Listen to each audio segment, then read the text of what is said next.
جب میں انگلستان گیا تو وہاں میں نے انگریزی لباس پہنا. عام سادہ لباس جو تھا ہمارا پاکستانی وہ وہاں میرے نزدیک چل ہی نہیں سکتا تھا. بڑی مصیبت ہے سنبھالنا. اب کون شلواروں کو مایا دے اور استریاں کرے, اور مہنگا بھی بڑا پڑتا تھا. اور میں نے کوئی بات نہیں کی اس میں سمجھتا تھا کہ اس کو پہن کے لوگ مجھے گناہ گار سمجھتے ہیں کیا فرق پڑتا ہے. میں نے پہنا.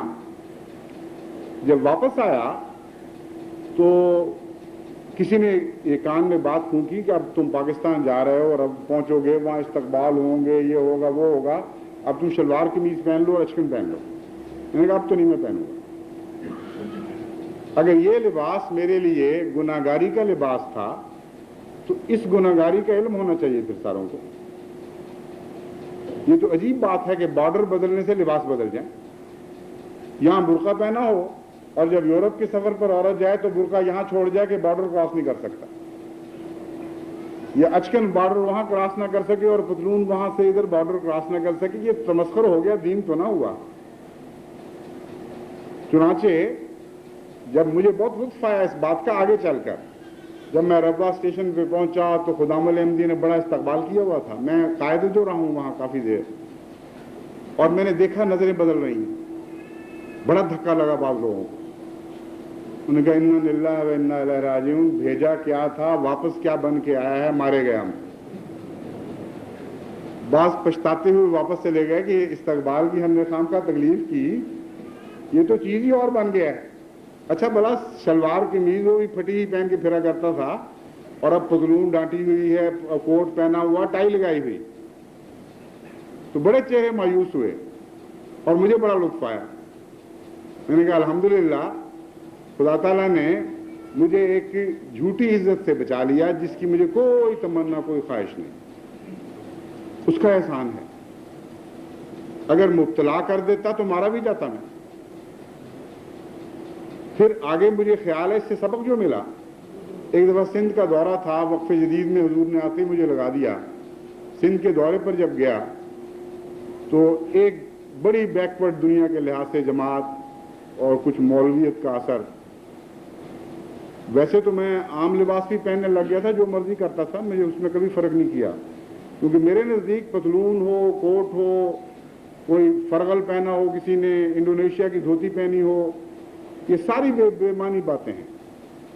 بامعنی بات صرف ایک ہے کہ ہر لباس کے ساتھ تقویٰ رہنا چاہیے. چنانچہ وہاں میں نے جان کر پھر عمدن ان کو ذرا چھیڑنے کے لیے اپنا بہترین سوٹ نکالا اور ٹائی پہنی, اور وہاں ان کے پاس پہنچا تو مجھے آج تک شوق یاد ہے جو دھکے لگے ان کی نظروں کو. بعض تو استغفار کرتے ہوئے وہاں سے نکل گئے واپس کہ یہ واقعہ کیا ہو گیا ہے.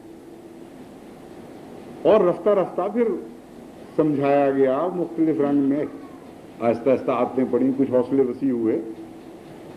لیکن یہ نتیجہ اس کا کیا نکلتا ہے؟ نتیجہ یہ نہیں نکلتا کہ آپ مجھ پر رحم کریں کہ جی ہو میں بچپن میں تو اس طرح رہا کرتا تھا, مجھے کپڑوں کے تحفے دیں. یہ نتیجہ بالکل نہیں نکلتا. اگر کوئی یہ نتیجہ نکالتا ہے تو بڑی بیوقوفی کرتا ہے. کوئی تحفہ نہیں آنا چاہیے.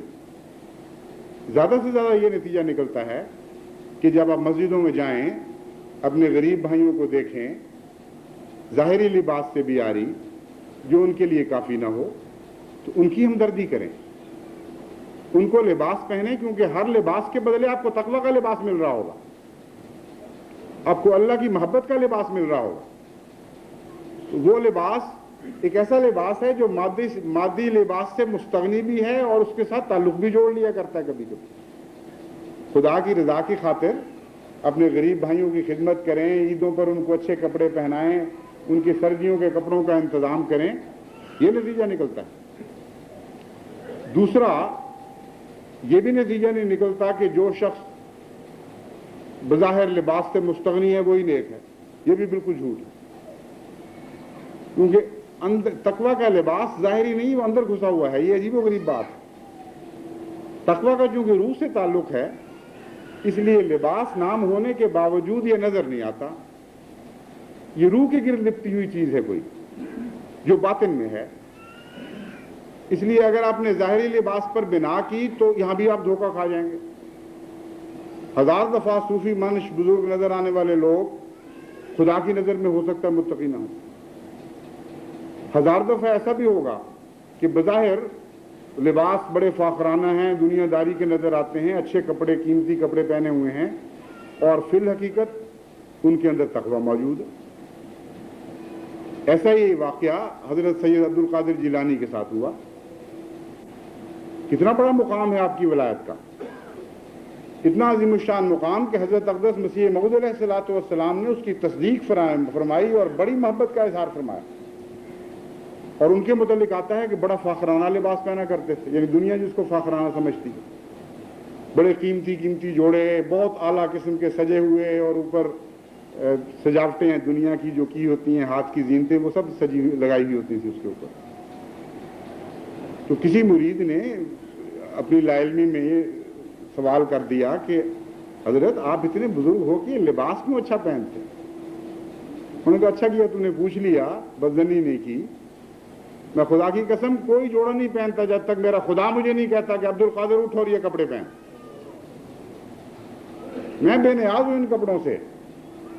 میرے مولا کی ایک یہ بھی نظر ہے دنیا کو سبق دینے کی کہ زینتیں جو ہیں, قل من حرم زینت اللہ التی اخرج لعبادہ من الطیبات ومن الرزق قل ہی للذین آمنوا فی الحیاۃ الدنیا خالصۃ یوم القیامہ. ایک یہ بھی سبق ہے. کون ہے جس نے خدا کے بندوں پر زینتوں کو حرام کر دیا؟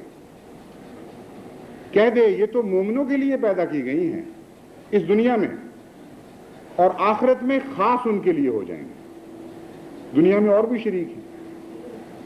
بس جس طرح حضرت صلی اللہ علیہ وآلہ وسلم کی ایک شان تھی, کبھی نہایت ہی پیارا قیمتی لباس بھی آپ نے پہنا جب باہر سے تحفے آئے, اور سادہ کپڑوں میں بھی پہنا پھرے, نہ اس پر شرمندگی کا احساس ہوا نہ اس پر فخر کا.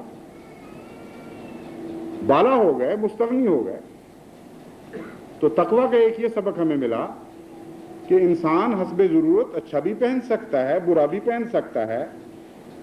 اس کے نتیجے میں ہم اگر یہ فیصلے کریں گے کہ فلاں متقی ہے اور فلاں غیر متقی, تو بالکل جھوٹ بول رہے ہوں گے.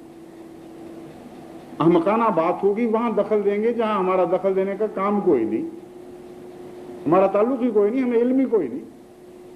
تو لباسوں پہ سے کیوں فیصلہ کرتے ہیں؟ یہ وہی مضمون ہے جس کے متعلق اللہ تعالیٰ نے آخر توجہ دلائی کہ وَلَا تُزَكُّوا أَنفُسَكُمْ هُوَ أَعْلَمُ بِمَنِ اتَّقَىٰ. ہم تقویٰ تو کہتے رہتے ہیں بار بار. تم کہیں اس دھوکے میں مبتلا نہ ہو جانا کہ فیصلہ تم سے ہم لیں گے کون متقی بندہ اور کون غیر متقی. یہ اللہ ہی صرف جانتا ہے. هُوَ أَعْلَمُ, وہی بہتر جانتا ہے من اتقیٰ کہ تم میں سے متقی کون ہے.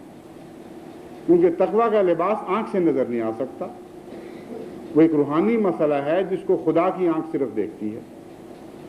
تو اس پہلو سے ہمیں یہ بھی سبق ملا کہ لباس کو دیکھ کر ہم فیصلوں میں جلدی نہ کیا کریں.